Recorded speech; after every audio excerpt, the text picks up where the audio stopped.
I have a lot of coals in the fire as far as topics for this podcast. I talked about that on a previous episode about the different things that I'm going to be talking about in future episodes, including having some guests join me.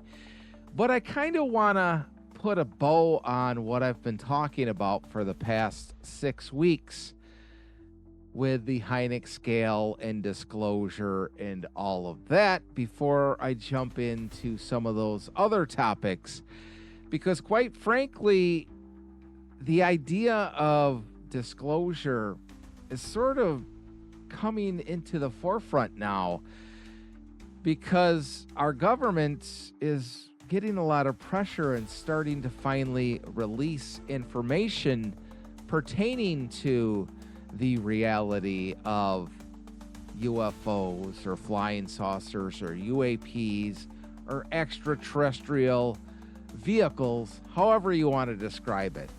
They're starting to slowly release some information, and there are people out there that are saying that we're actually going to get verifiable disclosure by the end of this year or next year.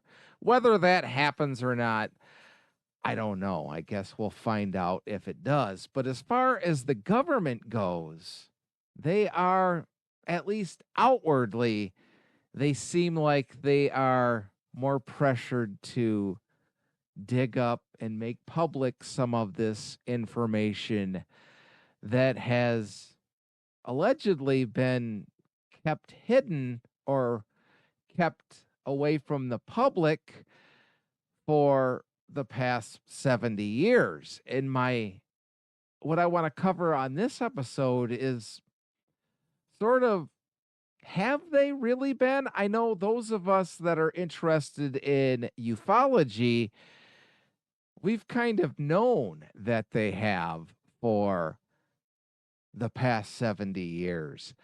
But the general public that's really not into that sort of things, and those people that aren't really into conspiracies, and I hate when people put UFOs and conspiracies in the same breath, because they absolutely are not the same, because most conspiracies out there have no shred of evidence behind it. It's just something that people concocted. Whereas ufology, there is some verifiable proof, and we're starting to get some of it now. I understand why people clump it in with conspiracies. It just bugs me that people do, because it's not really a conspiracy. It can't be a conspiracy when there's so much verifiable evidence out there.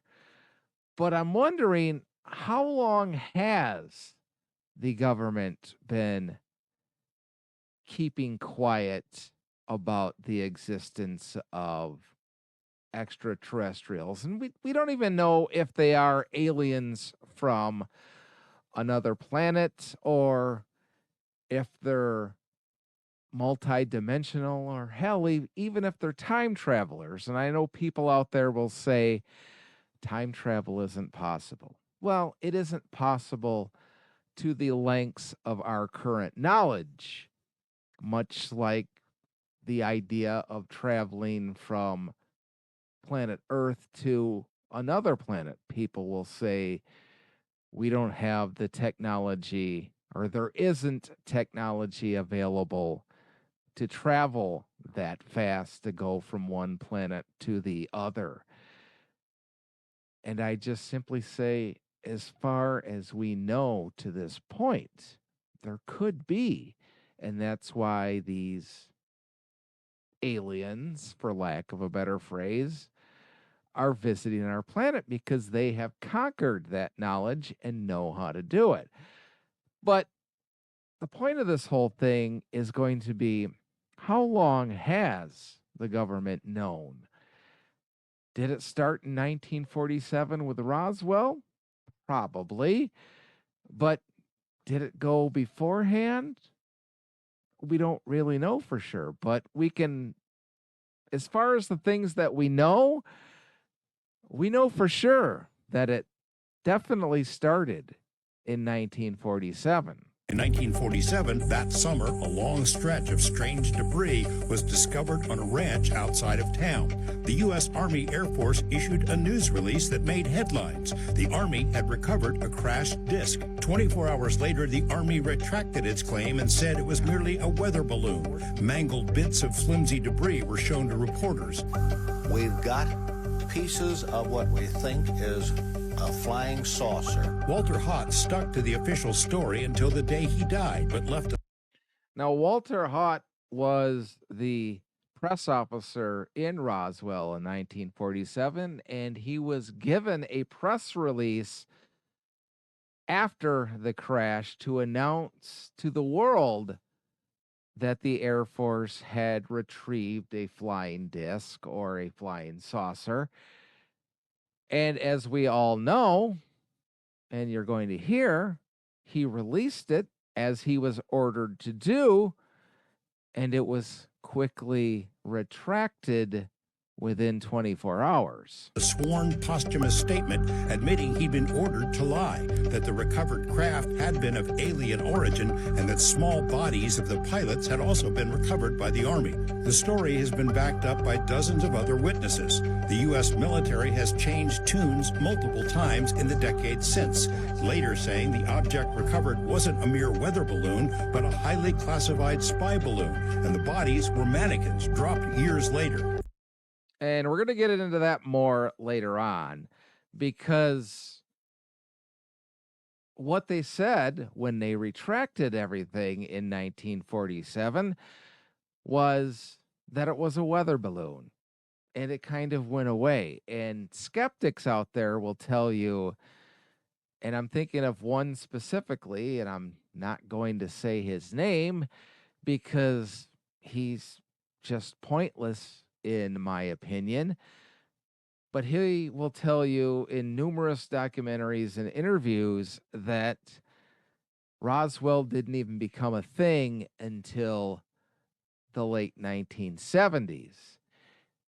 And he's wrong about that, because it's verifiable not only through Walter Haut's interviews, but if you just seek for the press release in newspapers throughout the world from 1947 that they did announce that they captured a flying disc in July of 1947, and then the following day it was retracted.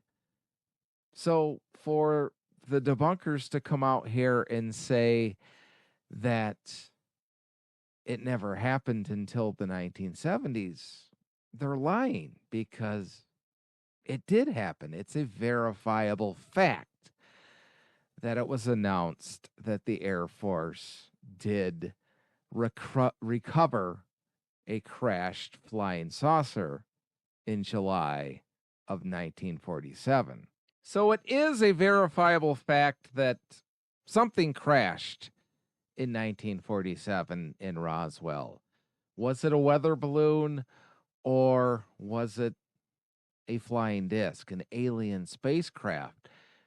We wouldn't really find that out. Well, we're going to hear more about that in the 1990s, and I will cover the rest of that then. But shortly after, in the early 1950s, we had this huge wave of people claiming to see flying saucers, UFOs.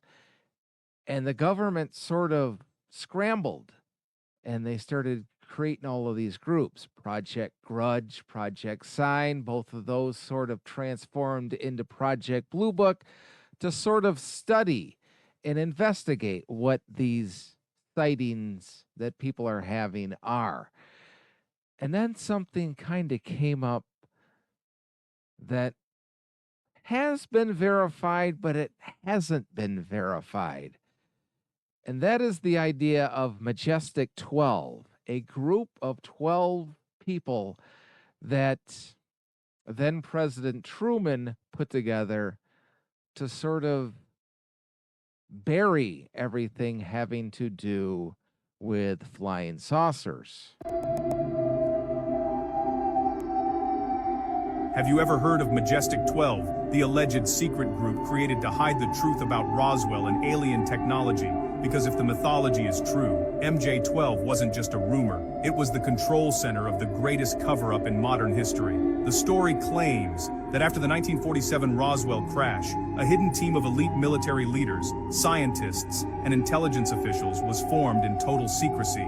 Their mission? Recover the wreckage, study non-human bodies, and keep the public far away from the truth. And this is where it gets even scarier. Believers say leaked documents from the 1980s weren't random fakes. They were fragments of something real, a glimpse into a buried program so classified that even presidents may have only known parts of it. If that's true, then Majestic 12 may have been the invisible hand behind UFO secrecy for decades, controlling information, suppressing evidence, and making sure the world never learned what really fell from the sky. So the real question is this: was MJ-12 just a hoax, or was it the shadow organization standing between humanity and the truth? Like, share, and follow Project Midnight for more conspiracies, secret histories, and hidden technologies. I hate the fact that they put conspiracies at the end of that. But MJ-12 kind of sort of is a little bit of a conspiracy because we really don't have any verifiable proof that MJ-12 was a real organization. And that video clip was right. It didn't come to light until 1984 when this mysterious envelope was left in movie producer Jamie Chandra's mailbox containing official-looking documents from the 1950s outlining this group called MJ-12 or Majestic 12, 12 people that Truman put together to quell any knowledge about extraterrestrials. And the plan was to take all this technology and use it to further America's gains. So that's sort of where the keeping quiet of the idea of UFOs being alien spacecraft is secret. And alongside of MJ-12, if you believe the whole story, was the opening of Project Blue Book. And basically what Project Blue Book was this group, the Air Force allegedly investigating all the public sightings of UFOs. But underneath of it, their job was to sort of debunk everything, to make everything seem like it wasn't real. They always had an explanation for everything.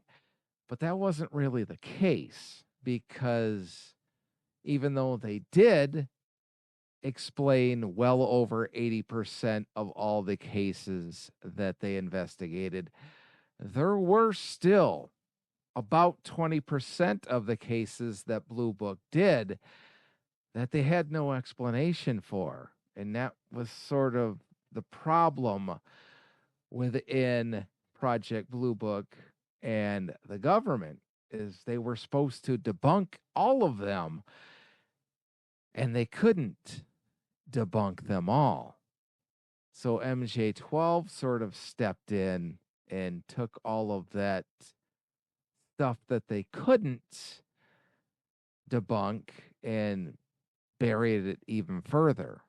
But like I said, Majestic 12 really didn't become a public idea until the 1980s with the whole mysterious mailing to Jamie Chandra. And it really blew up in the 1980s, and that was where the whole MJ-12 conspiracy blew up. And people really started looking into it a lot. We mentioned at the top of the show that perhaps a breakthrough might be coming, that some of these people from MJ-12 or from the Project Blue Book who are in on the government's research and who saw some of this stuff might be ready to talk. We got about a minute left. Why don't you tell me about that? It's our information that half of part of MJ12 wants to release it, part of it doesn't. We're hoping that we can do this, but of course, as researchers, we're not aware of all the ramifications. We just know of what we're looking at. So we would like to see them release it, but we really don't know if they are. Now, the 50s had a lot of talk about UFOs.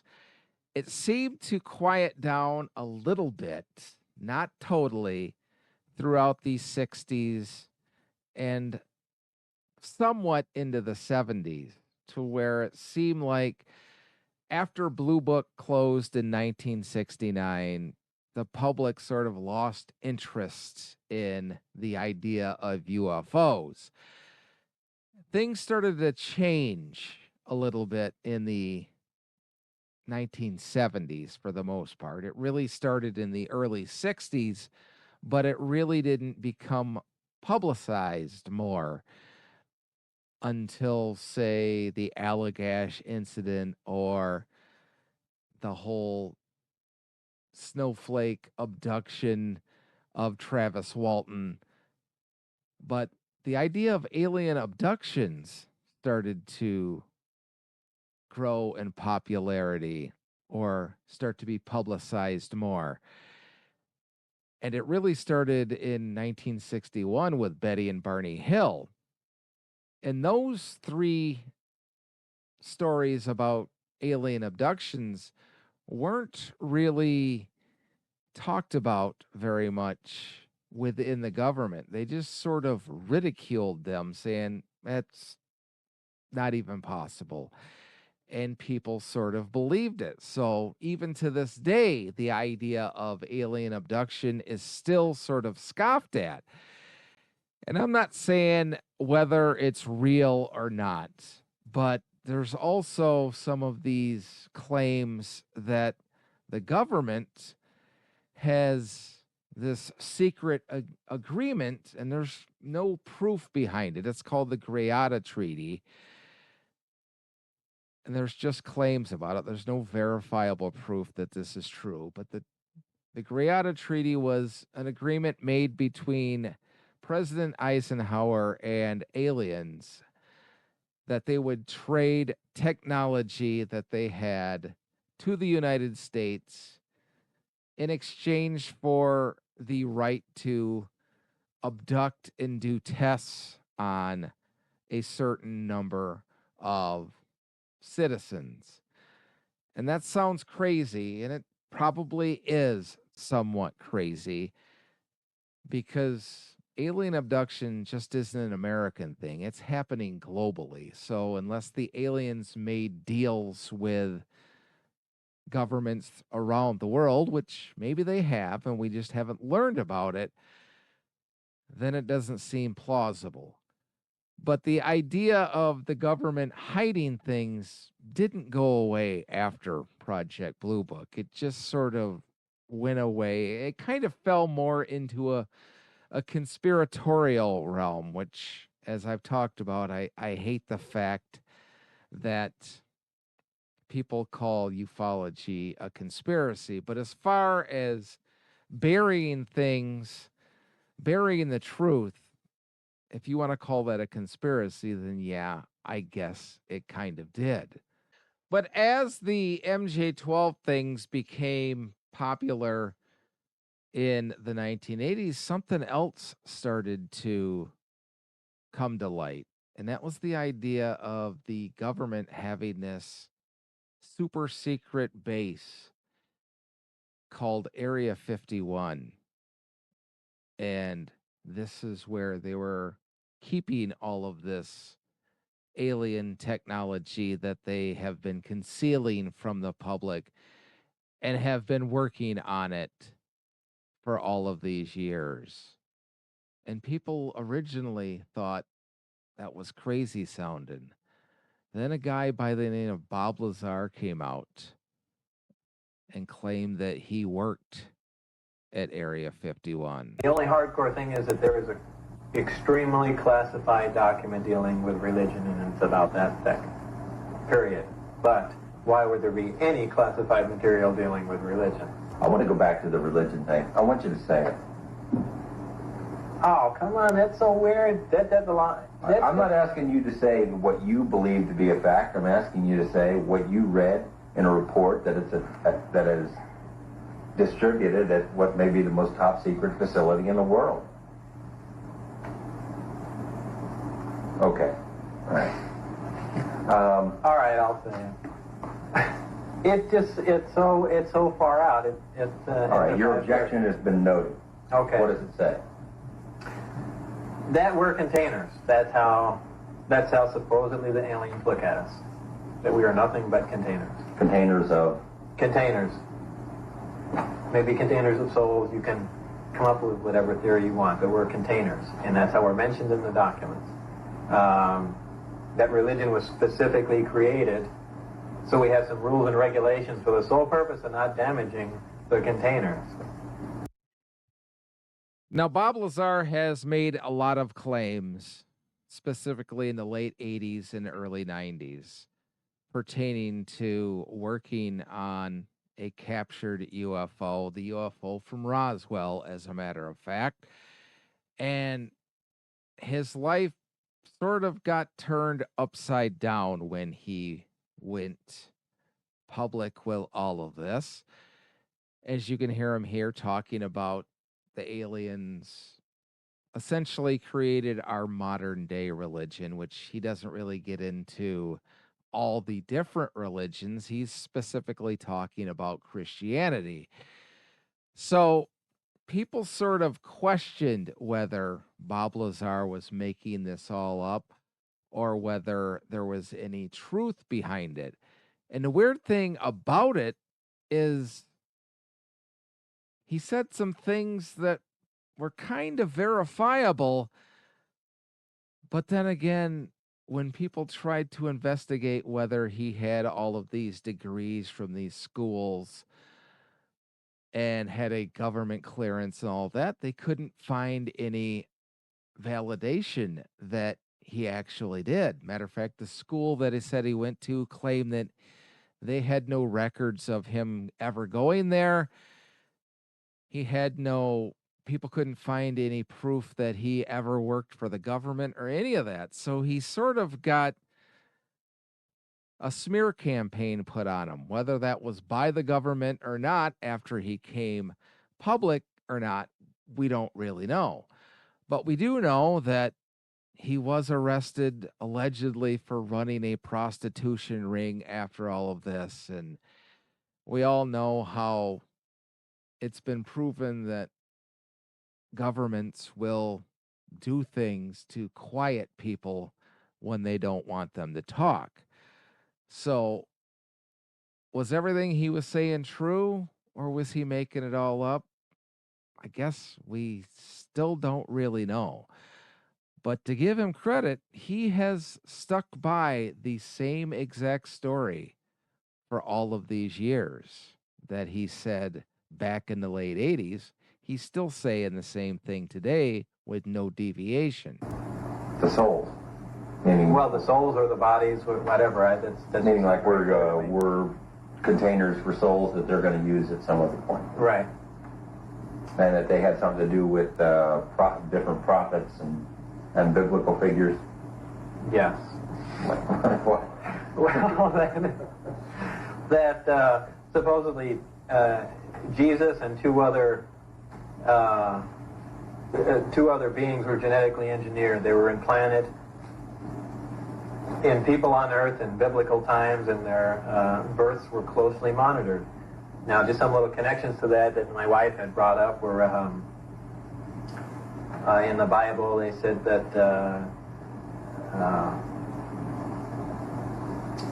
the star had followed Mary wherever she went, and that all UFO sightings always start out as people, well, gee, that looks like a bright star, and well, in fact, they said in the Bible, the brightest star in the sky followed her where she went, and it just made little connections like that. Okay. I don't know what else to touch on about. So what's the deal with Bob Lazar? We really don't know. Like I said, he has stuck to the same story his entire since he went public in the late 80s till recently. He still says the exact same story about working at Groom Lake in Area 51, reverse engineering an alien spacecraft that the government had hidden there. Is it true? I guess ultimately we don't know. But it is true that his life after he came forward with all this did get extremely messy after that. And it wasn't just the prostitution ring. He moved a couple of times after that was all cleared up. And he was again arrested for allegedly selling uranium and things over the internet after the fact. And all of this stuff he hasn't really done any major jail time for. So you would think that if it was all true, that he would still be in jail for all of these bad deeds that he's doing. But it just seems like they keep running him through the mud, but he never really does any jail time. So does that mean that maybe he is telling us the truth and they're just trying to keep him quiet? So, as I said at the beginning, the whole Roswell thing was kind of buried in 1947 and didn't see the light of day again until the late 1970s when people that were actually involved in the incident started to come forward later in their lives and brought the whole Roswell thing back to the forefront. But as far as the government goes, they never said another word. And this whole time they've been saying there's nothing to UFOs. It was pointless. But if it was so pointless, then why 50 years later would they still be allegedly researching it and come out with another report about Roswell 50 years later in the late 1990s? Is it possible that the Air Force could have missed something in its investigation? In other words, is it possible that there are unidentified flying objects, that there are extraterrestrial visits, and the Air Force simply has not found it or been able to detect it? We have researched the Air Force projects and the Air Force information for these year groups. We have nothing else to say about them. We don't believe there's anything else. I have no way of even vaguely believing there's anything else. So why exactly, if they don't believe it, why do they keep having to do all of these press conferences and studies denying that anything is real? And going back just a little bit to the whole MJ12 thing, you heard in that clip them talking about MJ12 was even keeping things from sitting presidents. And that's actually been true. You didn't really hear much from Eisenhower. You didn't really hear much from Johnson, but you did hear stuff from Kennedy, how he was investigating whether any of this was real. You've heard about Carter and his experience. We all know that Reagan had an interest in it. You never heard much from Bush. Then when Clinton got into office in the 90s, he was definitely interested. And he has said publicly numerous times that he tried to investigate and get to the bottom of the idea of Roswell and UFOs. You didn't hear much from Bush, too. Obama made some off the cuff claims, but didn't really seem too serious about it. You don't really know what to say about the things that Trump says. He says he's interested, and then he just goes off on a tangent. Biden never really said anything, so here we are. We're in the public or the recent now. We're in 2026 and things are starting to come forward. We learned about ATIP back in 2017, a group that started in 2009 investigating UFOs. So if the government didn't think they were anything, why are they spending these millions of dollars to investigate and figure out what exactly these, well, they're calling them UAPs now, but what these UFOs are? Why are they wasting this much money if they already know that there's nothing to it? That seems kind of shady to me. So, what exactly is the government doing or hiding? Before I give you my opinion, let me play a little something that I played on the last episode. I'll play it a little bit of it again from 1952. And I think this tells you a lot more than most people realize. This is an actual Air Force general giving a press conference talking about UFOs or flying saucers. I am here to discuss the so-called flying saucers. The Air Force interest in this problem has been due to our feeling of an obligation to identify and analyze to the best of our ability anything in the air that may have the possibility of threat or menace to the United States. In pursuit of this obligation, since 1947, we have received and analyzed between 1 and 2,000 reports. You heard him right there. 1947, they started investigating. This was just 5 years later in 1952. And here's General John Samford telling you how they actually are investigating UFOs or flying saucers. That have come to us from all kinds of sources. Of this great mass of reports, we have been able adequately to explain the great bulk of them, explain them to our own satisfaction. We've been able to explain them as hoaxes, as erroneously identified friendly aircraft, as meteorological or electronic phenomena, or as light aberrations. However, there have been a certain percentage of this volume of reports that have been made by credible observers of relatively incredible things. It is this group of observations that we now are attempting to resolve. And there you have it.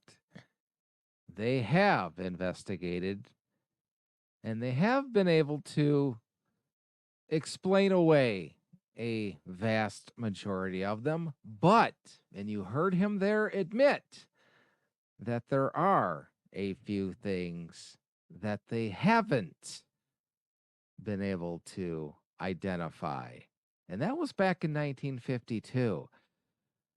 But in all the years since then, until the revelation of ATIP came out in 2017, no other government official ever even sullied the idea of claiming that there was any credence to any of these UFO sightings. So what's my final thought? The hell do I think I'm Springer or something? I had to rip off my glasses, but I'd be blind. So here's my opinion. Yes, I do think the government has known all along that there is some validity to some of these sightings. Do I think all of the grand conspiracies that have come out? No. Like I've said numerous times on this podcast over the past 10 years, the general consensus is about 90 to 95% of all UFO sightings are explainable. They have a logical explanation. Like General Samford said there in 1952, They're either misidentifications, people think there's something else, a star, Mars, Venus, a an aircraft that gets misidentified, birds, a weather phenomenon, all sorts of logical explanations. But there's about 5 to 10% that can't be explained throughout all of these measures. And if you just want to go through Blue Book investigated for darn near 20 years. And in that 20 years, there was numerous cases that I said earlier that they couldn't identify. You heard John Sanford saying right there in an official governmental press conference, there are some that they can't identify. And that's kind of what we're getting now with the revelation of ATIP. So something is out there. What it is, we don't exactly know yet. Do I think the government knows a hell of a lot more than they're letting the public know? Yeah, I think they probably do. And I think the idea of them concealing that information to further their technological advantages over our adversaries around the world is 100% spot on. Because I think countries like China and Russia are probably doing the exact same thing. They're not working hand in hand with the United States or their allies. They're trying to get an upper hand just like we are with them. Do I think there has been all of these crashes? I don't know about that. That seems a bit of a stretch, but maybe there has been. But do I think there has been like there was in Roswell? Yeah, I think something crashed there. And I don't think we're being told the entire truth. So as far as that goes, yes, I do think the government is keeping some things from us. Will they ever come clean? Probably not until the aliens pop out for everybody to see, or whoever they are. I'm just saying aliens as a general term. But until these identify themselves to the entire world for everyone to see and nobody to hide, then I don't think the governments of the world are going to come clean about what they already know. But hey, let me know what you think, what your thoughts are. And as always, don't forget to click like and subscribe so you're notified each and every time I publish a new episode. And as usual, I don't have a closer for this. So I'll just simply close with the famous line from the X-Files. The truth is out there.